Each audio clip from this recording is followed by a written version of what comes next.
Seguimos en Código, estamos con Silvio Maresca. Gracias por acompañarnos y por esperar hasta esta hora de tan temprano. El agradecido soy yo, obviamente. ¿Cómo es esto de lo de Sin Rumbo? ¿Era de antes?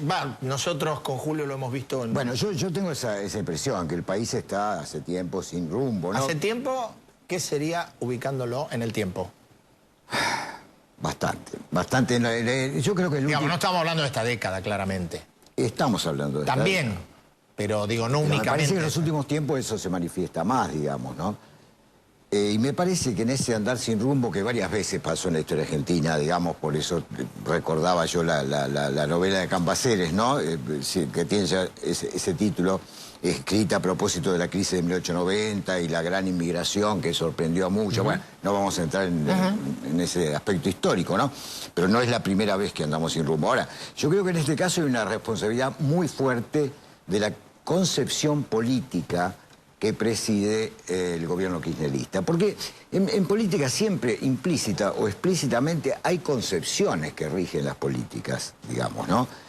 Implícitas muchas veces, en los últimos tiempos más que nunca, digamos, porque se discuten cuestiones particulares, pero no la concepción que las preside, ¿no?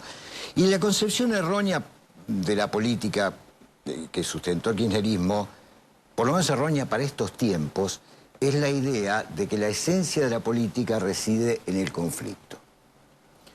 La política, digo, esto en el siglo XX era hasta cierto punto creíble, ¿no? Porque fue el siglo de las grandes conflagraciones. Y ahí Carl Schmitt hace justamente, construye toda su teoría política, Marx también lo hizo en su momento, digamos, sobre la base del conflicto. Amigo, enemigo, sabemos, eso he hablado mucho últimamente, no con toda la precisión que uno quisiera, pero digamos.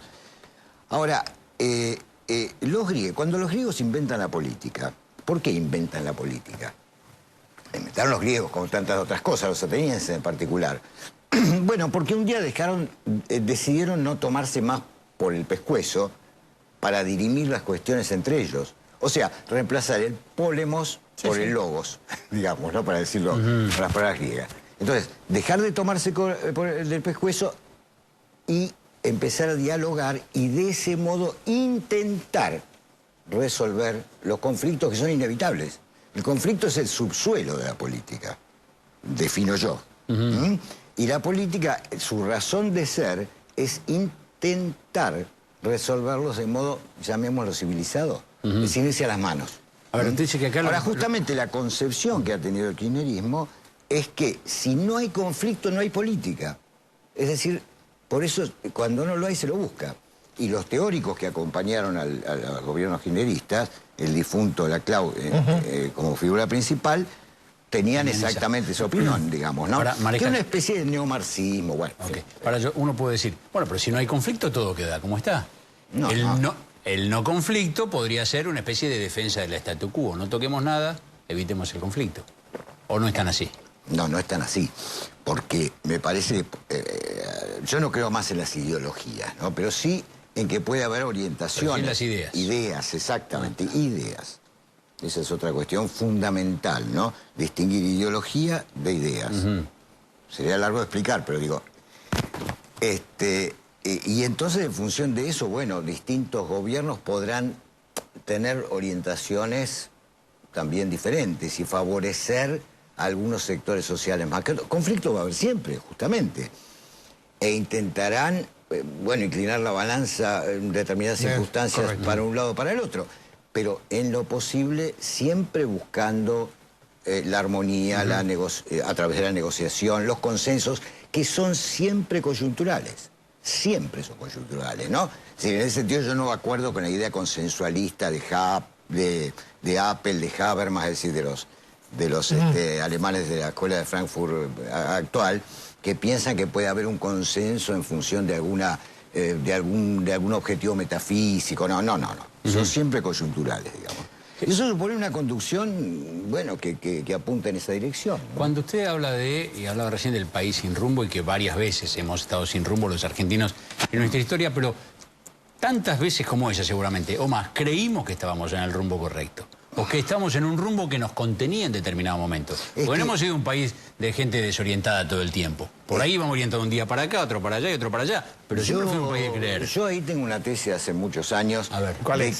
De que hay una falla en la identidad cultural argentina, digamos, en la identidad cultural nuestra, digamos, ¿no? ¿Y cómo, a ver, se podría... Entonces...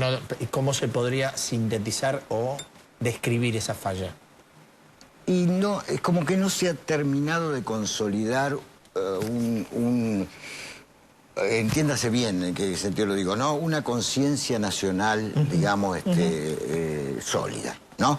Incluso este tema actual de que todo el mundo corre detrás del dólar, que lo tratan en términos siempre económicos, etcétera. Yo no creo mucho en la economía, así planteada, ¿no?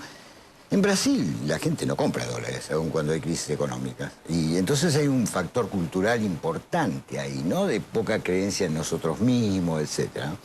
Y esa misma debilidad en la identidad cultural nos lleva a comprar fácilmente ilusiones. En los 90, yo me acuerdo, el neoliberalismo ilusionó a muchísima gente, digamos, ¿no? Y en los 2000 le tocó, vamos a decir, al progresismo. Sería largo de explicar también, porque hay progresismo. Pero bueno, progresismo, es una ¿no? manera de entenderlo. Lo digo, y esto siempre termina mal, porque la realidad en algún momento orada, la ilusión. Lo que ustedes llamaron muchas veces, digo, el periodismo llamó el relato, digamos, ¿no? Y cuando el relato se va haciendo justamente cristalizadamente ideológico, como sucedió en estos años, lo real irrumpe de modo siniestro siempre. Eso fue el accidente de Once, por ejemplo, ¿no? De decir, bueno, había todo un discurso acerca de los transportes y su mejoramiento y los ferrocarriles, y de pronto pasa eso, digamos, ¿no?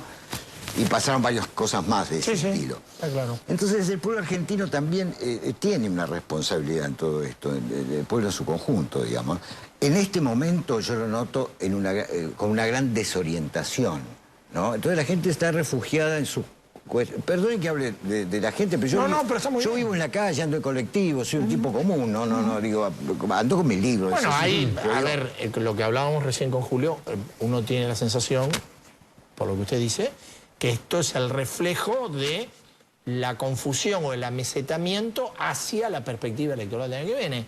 Está todo ahí dando vuelta más o menos y no hay así como una idea de que la gente tiene hacia dónde se puede ir o con quién se puede ir. Tampoco los políticos contribuyen mucho a dársela. Bueno. Porque se discuten cuestiones particulares, pero no se discute las cosas de fondo, no se discute desde dónde se habla, digamos, ¿no?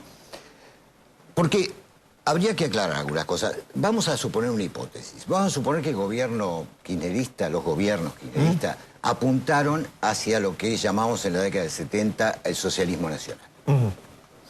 Ahora mucho más difícil de construir que en los 70, porque en los 70 este socialismo internacional dogmático, como lo llamaba Perón, todavía no había fracasado, digamos. China estaba en plena revolución socialista, no se había convertido en una potencia capitalista, etcétera, etcétera.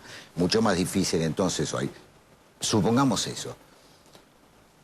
Algunas medidas parecen ir en esa dirección, o hacia un capitalismo de Estado, como esta ley que se presenta ahora poniéndole límites a los empresarios, etcétera, ¿no? O intervencionismo sobre las empresas. Ahora, para construir un socialismo nacional hay que construir primero y al mismo tiempo una fuerza social que sustente una política que va a contramano de muchos poderes establecidos y del curso del mundo, diría yo incluso, ¿no? Actual.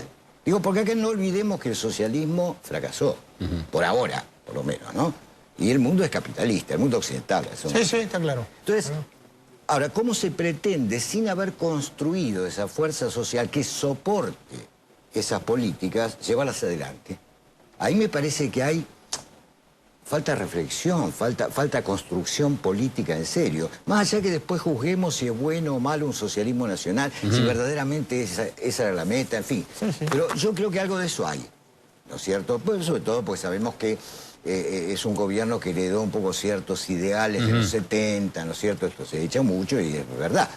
Entonces ahí yo veo otro defecto, es decir, improvisación, falta de seriedad, ¿no? En cierta forma. Que puede llevar a consecuencias bastante funestas. A ver, yo le hago una pregunta, por lo menos la última que yo tengo esta noche, que es, Dice, nos ilusionamos en los 90 con el neoliberalismo. Sí. Había una gran ilusión colectiva Sí. que duró mientras el bolsillo estaba sano. Nos ilusionamos con el progresismo en esta última década. Sí, sí. Funcionó muy bien mientras el bolsillo estaba sano, y nos ilusionamos con la democracia, con el democratismo en los 80. Exactamente. Que también funcionó con el mientras... preámbulo de la Constitución. Exactamente. Nos ilusionamos con 1853, la Constitución. Ahora, está bien, mientras el bolsillo está sano, cualquier ilusión funciona, podría decir uno. La otra es, una sociedad o una persona sin ilusión no puede vivir. Es casi imprescindible tener alguna que nos motorice. Si ninguna funciona, si todo depende del bolsillo, ¿qué es lo que nos espera de aquí para adelante? La Argentina no es un país fácil. No es un país fácil de gobernar. Lo tenemos clarísimo. No es un país fácil, ¿no? Pero yo creo que hay una cuestión, y esto no sé cómo puede caer a nuestros televidentes, a ustedes, pero yo la voy a decir igual. Bueno, ¿no? pues es lo que usted piensa. Hay un proyecto, el proyecto de la comunidad organizada. No quiero hablar de los gobiernos de Perón, estoy en contra de muchísimas cosas, sobre todo los del 45 al 55, que tenía esa lógica de enfrentamiento, etcétera, etcétera. Pero el proyecto está redactado en la comunidad organizada y actualizado por el modelo argentino para el proyecto nacional. Yo me pregunto por qué los gobiernos peronistas, o de origen peronista, no intentaron implementar eso. Porque ahí hay un proyecto político. Yo me atrevería hasta a decir que hay una filosofía política, en ciernes. Es parte de creer en nosotros mismos también, creer que somos capaces de producir pensamiento propio, digamos, ¿no? Y es la idea de ordenar los distintos sectores de esta sociedad tan compleja, cada vez más compleja, como son las sociedades modernas, de manera que se pueda llevar adelante algunos objetivos de conjunto. Pues si no, no se va a lograr solo con buenas intenciones o que los políticos firmen, qué sé yo, estas cuestiones que se llaman políticas de Estado. Porque ahí está el otro problema. La política tiene que encontrar de vuelta la forma de enraizar en el pueblo o en la población, si ustedes quieren, ¿no? Y está cada vez más divorciada. Hay todo otro tema que hablar. Porque son 30 años que nunca hemos vivido, por lo menos nuestras generaciones, por lo menos de democracia, digamos. Y lamentablemente uno de los males, hay que empezar a criticar los males de estos 30 años, digamos, sin que uno se considere golpista por eso.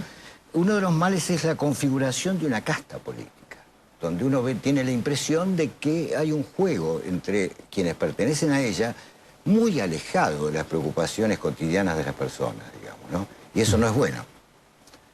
Así que yo la verdad que apostaría alguna vez a intentar construir eso que se llama la comunidad organizada, sin miedo, sin necesidad de comprarme las ideologías de moda, porque además ese proyecto no es una ideología, es una forma de hacer política más bien, ¿no? O de construir política.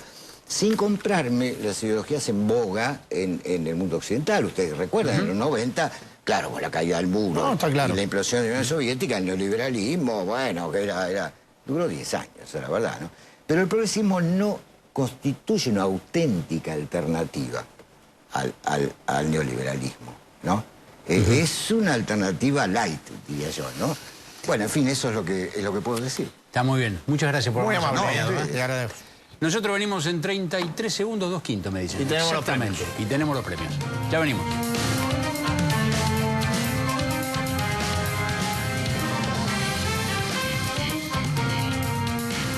Cámara Argentina de Empresarios Mineros. Por una minería limpia, segura